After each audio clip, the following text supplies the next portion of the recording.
अस्सलाम वालेकुम दोस्तों, welcome to my YouTube channel. आज हम एडोब फोटोशॉप की क्लास नंबर 75 को स्टार्ट करेंगे और जिसमें आज हमने सेलेक्ट मेन्यू में ऑटो सेलेक्ट और फोकस एरिया को स्टडी करना है।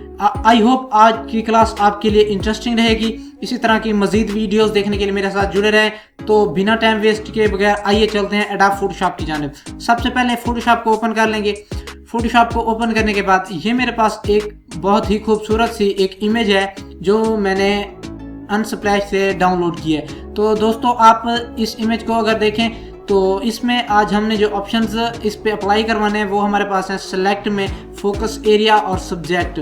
तो इनमें बेसिकली क्या फ़र्क होता है और ये ऑप्शन किस काम के लिए इस्तेमाल होता है तो वो मैं आपको डिटेल से बताता हूँ। सबसे पहले आप देखें फोकस एरिया। फोकस एरिया क्या होता है कि ये हमारी एक सिलेक्शन होती है जो इसकी मदद से, जैसे इसका अगर आप बैकग्राउंड देखें ना तो इसमें फोकस कम है, यानी इस पे डिटेल्स नहीं है, बिल्कुल ये ब्लरी हमारे पास बैकग्राउंड है। और इसके ऊपर जो एक इस बर्ड की पिक्चर है इस पे अगर देखें तो ये फोकस इस बर्ड पे किया गया है ज़्यादातर, और इस बर्ड को वाज़े तौर पर डिटेल से दिखाया गया है हमें। तो इसमें आप इतना माइंड में रखें कि अगर आप सिलेक्शन बनाते हैं, सिलेक्शन में लेते हैं किसी चीज़ को, तो उसके लिए आप फोकस एरिया का इस्तेमाल करते हैं किसी स्पेसिफिक पार्ट को सेलेक्ट करने के लिए। तो आइए देखते हैं ये काम किस तरह करता है। सबसे पहले हम जाएंगे इस लेयर की। अगर आप इस पे काम कर रहे हैं तो इसकी आप सबसे पहले कॉपी बना लेंगे।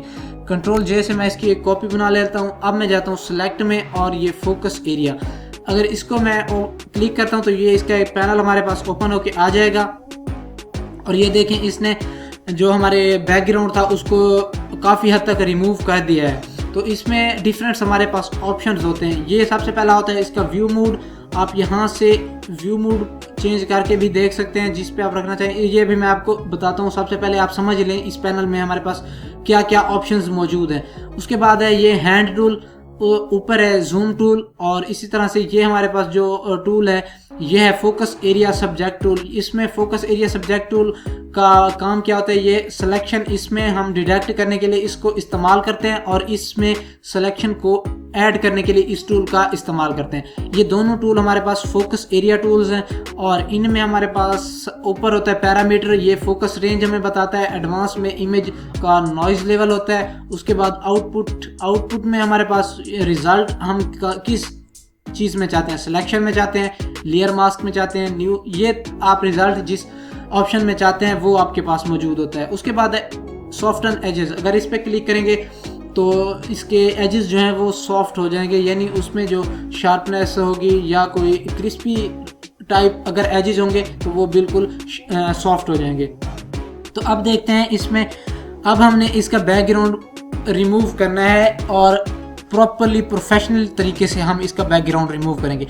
सबसे पहले अगर आप देखें तो इसमें इसने काफ़ी हद तक वैसे तो बैकग्राउंड रिमूव कर दिया, लेकिन अभी इसके जो ये यहाँ देखें ये ग्रीनरी जो है ये बैकग्राउंड है, इसको हम रिमूव करते हैं। तो आपको यहाँ काम बहुत ही बारीकी के साथ करना होगा, क्योंकि अगर आपने थोड़ा बहुत वो अगर बंदा फॉर एग्जांपल इतना ज़्यादा अगर इजीली बैठा हो, आपने काम पे पूरा फोकस रखना है। एक छोटा से छोटा पॉइंट भी आपके काम में कोई भी चेंजिंग्स ला सकता है। तो प्रोफेशनली तरीके से काम करने के लिए आपने काम को फोकस से ही करना है। तो उसके बाद मैं ऐड टू सिलेक्शन वाला टूल लूँगा। ये जो काम मैंने किया ये डिटेक्ट सिलेक्शन से किया।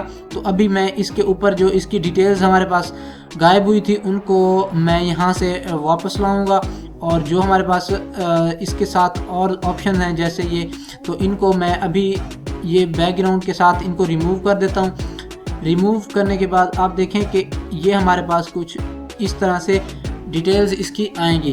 तो आप साथ साथ आप अगर जिस तरह से काम करेंगे तो आप काम को फोकस से और बहुत ही बारीकी से करेंगे, तभी आपके काम में रिजल्ट जो है आपको अच्छा मिलेगा। तो इसमें आप ये देखें, अब फोकस रेंज है। फोकस रेंज के ऊपर अगर आप क्लिक करते हैं तो ये देखें फोकस रेंज में ये आपको वही बैकग्राउंड दिखा देगा। अगर इस पे करेंगे तो इसकी डिटेल्स ख़त्म हो जाएंगी। तो आपने उतना ही रखना है जितने में आपको इसकी डिटेल्स वाज़े नज़र आए। एडवांस में नॉइज़ लेवल है, नॉइज़ लेवल को आप कर सकते हैं। उसके बाद आपके पास ये सॉफ्ट एजेस हैं। अब अगर मैं इसको जूम कर लेता हूँ, ये देखें जूम कर लेता हूँ, और उसके बाद ये मेरे पास हैंड टूल इस तरह से आ जाता है, या आप यहाँ से हैंड टूल को सेलेक्ट करके इसको मूव करवाएं। और अब इसके एजेस अभी ये देखें किस तरह से शार्प हमें नज़र आ रहे हैं। अगर इसके ऊपर मैं क्लिक कर देता हूँ तो इसके एजेस अब सॉफ्ट हो चुके हैं। तो इस तरह से इसमें हमने जो रिमूव करना था बैकग्राउंड वो रिमूव हो चुका है। उसके बाद इसका व्यू जो एंगल है उसमें आप ओवरले पे रख के भी देख सकते हैं, आप ऑन बर्ड यानी ब्लैक में भी रख के देख सकते हैं, जो भी आपको बेस्ट लगे। तो फिलहाल मैं इसको ओवरले पे रख रहा हूँ, इसमें काफ़ी हद तक हमें डिटेल्स इसमें मिलती हैं। ओवरले पे रख के अब इसका रिज़ल्ट जो है मैं न्यू या फॉर एग्जांपल लेयर मास्क में चाहता हूँ, लेयर मास्क में इसका रिज़ल्ट आएगा और इसको अभी मैं कर देता हूँ सेलेक्ट एंड मास्क। अब सिंपल ये सेलेक्ट एंड मास्क में कन्वर्ट हो गया। और इसके बाद आती है सबसे पहले इसकी जो होती है ओपेसिटी।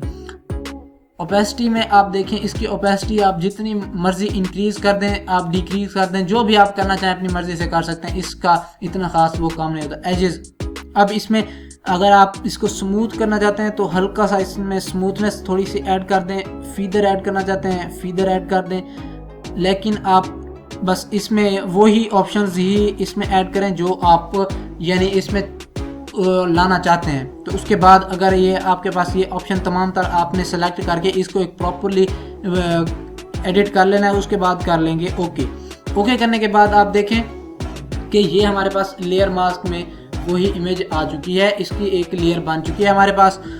अब इसके अंदर देखें मैं इस पे अगर लेयर मास्क पे मैंने अभी तो वो क्लिक कर दिया था, तो उसके बाद अगर आप देखें मैं इस पे कोई सॉलिड कलर ऐड करवाना चाहता हूँ। फॉर एग्जांपल मैं ये सॉलिड कलर देना चाहता हूँ या फिर अपनी मर्ज़ी से कोई सा भी और सॉलिड कलर देना चाहता हूँ तो दे सकता हूँ। यहाँ से मैं सॉलिड कलर ऐड करूँगा।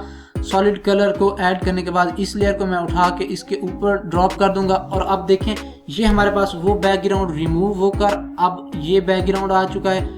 और इसको मैं थोड़ा सा कंट्रोल टी करके ट्रांसफॉर्म कर लूँगा, थोड़ा इसको साइज में इंक्रीज कर लूँगा।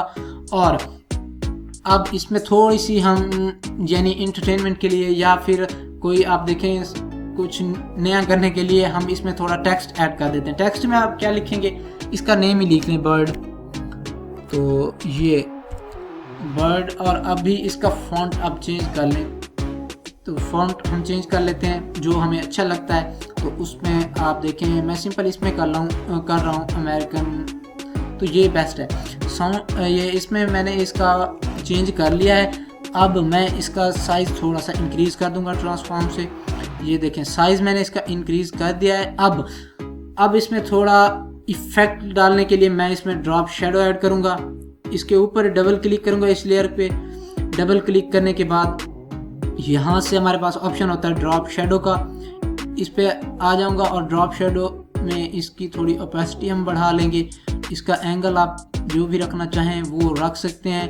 तो सिंपल इस तरह से अगर आप चाहते हैं कि ये इतना ज़्यादा स्प्रेड ना हो तो आप इसको थोड़ा कम कर लें और अब इसको ओके कर देते हैं। तो ये देखें हमारे पास एक अमेजिंग सा इफ़ेक्ट बन के आ गया है और इसको बैकग्राउंड रिमूव करके हमने दूसरे इमेज पे प्लेस भी कर लिया है। तो आई होप आज का ट्यूटोरियल आपके लिए हेल्पफुल रहा होगा। इसी तरह की मज़ीद वीडियोस देखने के लिए हमारे चैनल को सब्सक्राइब करना ना भूलिएगा, बेल आइकन का बटन ज़रूर प्रेस कर दिया करें। तो दोस्तों अगर किसी दोस्त का कोई क्वेश्चन हो, कोई इशू आ रहा हो तो वो कमेंट सेक्शन में हमसे कॉन्टैक्ट कर सकता है। अगर किसी दोस्त को एडोब फोटोशॉप के पेड कोर्सेज चाहिए तो वो मुझसे कमेंट बॉक्स में कॉन्टैक्ट कर सकता है या फिर इंस्टाग्राम पे कांटेक्ट कर सकते हैं। उनके लिंक्स भी ऑलरेडी डिस्क्रिप्शन में लगे हुए हैं, आप वहां से भी देख सकते हैं।